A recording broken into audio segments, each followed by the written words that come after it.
Boa noite, minha gente querida. Muito boas-vindas a todo mundo. Vamos começar com o livro Agenda Cristã de André Luiz, psicografado por Chico Xavier, com a mensagem Semeadura. Sua indiferença provocará manifesta frieza nos outros.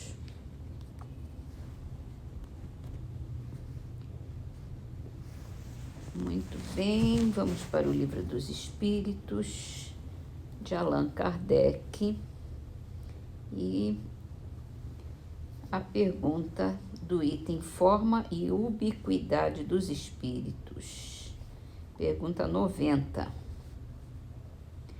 O espírito que se transporta de um lugar para outro tem consciência da distância que percorre, dos espaços que atravessa, ou é subitamente transportado ao lugar aonde quer ir?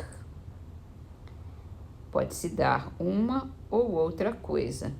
O espírito pode perfeitamente, se quiser, se inteirar da distância que percorre, mas também essa distância pode desaparecer completamente, dependendo isso de sua boa vontade, bem como da sua natureza mais ou menos depurada. É como eu sempre tenho dito aqui, depende do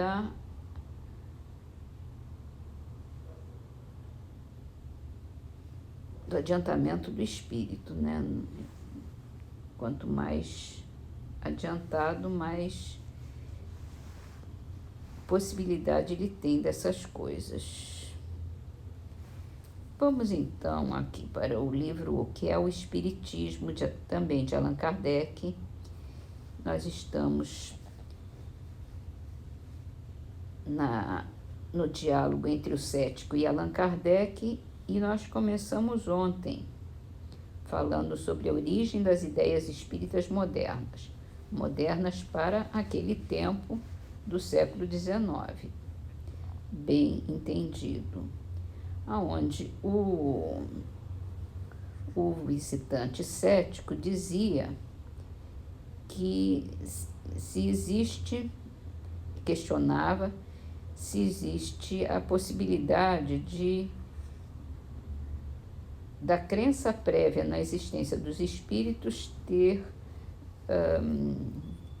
influenciado na apreciação das pessoas que estavam fundando o espiritismo, a doutrina espírita. E Allan Kardec faz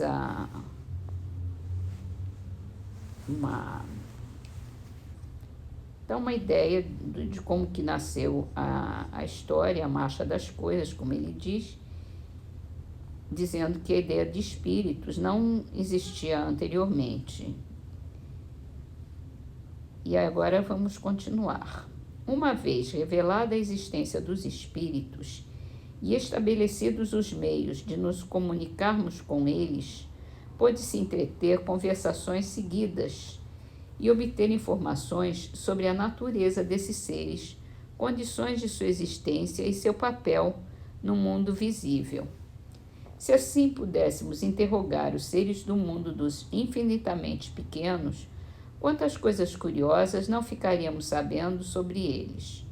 Suponhamos que antes da descoberta da América, um fio elétrico estivesse estabelecido através do Atlântico e que na sua extremidade europeia se houvessem produzido alguns sinais inteligentes e ter-se-ia logo concluído que na outra extremidade se achavam seres inteligentes que desejavam se comunicar.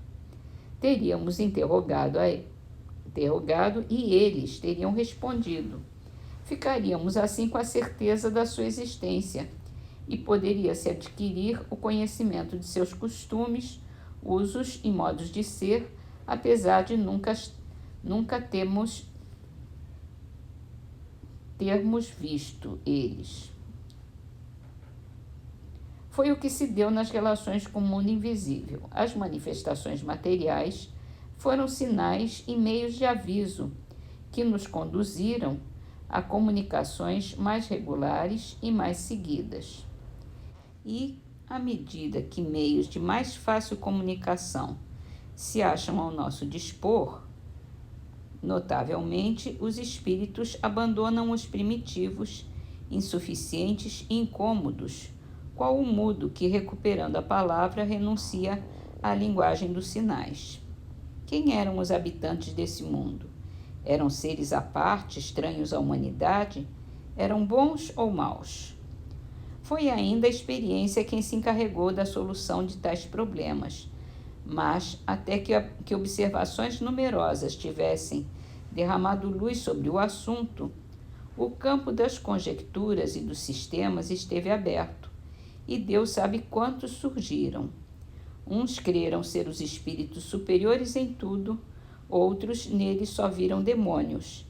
Era só por suas palavras e atos que podiam julgá-los. Suponhamos que dentre os desconhecidos habitantes transatlânticos de que acabamos de falar, uns tenham dito muito boas coisas, ao passo que outros se faziam notar pelo cinismo da linguagem. Ter-se-ia logo concluído que entre eles havia bons e maus. Foi o que aconteceu com os espíritos. Foi assim que se reconheceu entre eles todos os graus de bondade e maldade, de saber e de ignorância. Uma vez bem informados acerca dos defeitos e das boas qualidades que entre eles se encontram, cabe à nossa prudência distinguir o que é bom do que é mal, o verdadeiro do falso em suas relações conosco, absolutamente como procedemos a respeito dos próprios homens. A observação não nos esclareceu somente sobre as qualidades morais dos espíritos, mas também sobre a sua natureza e sobre o que podemos chamar estado fisiológico.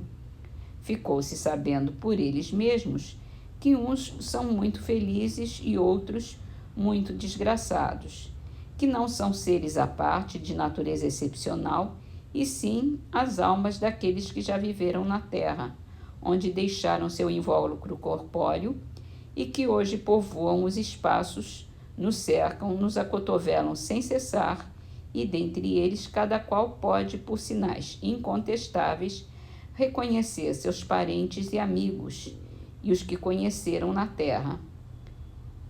Pode-se acompanhá-los em todas as fases de sua existência de além-túmulo, desde o instante em que abandonam o corpo, e observar sua situação segundo o gênero de morte e o modo pelo qual viveram na terra.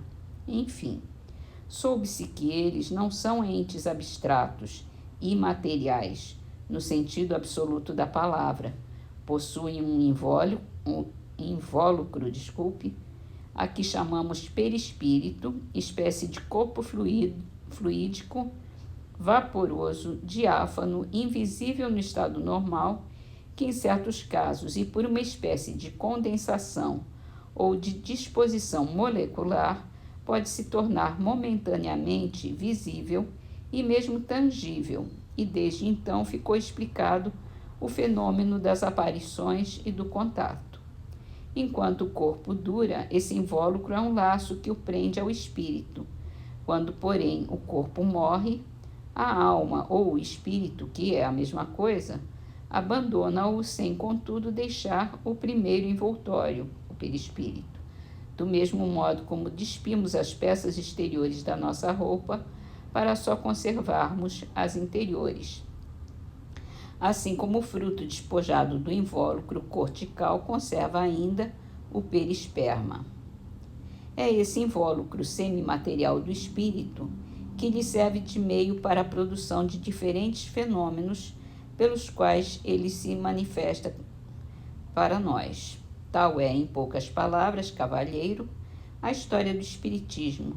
Bem vê e reconhecerá ainda melhor quando tiver estudado a fundo, que tudo nele é resultado da observação e não de um sistema pré-concebido. E assim terminamos as nossas leituras com uma frase de Emmanuel do livro Perdão e Vida, também psicografado por Chico Xavier. Aprenda a viver o minuto que Deus te empresta no corpo físico, amealhando a luz do conhecimento nobre e fazendo aos outros o bem que puder.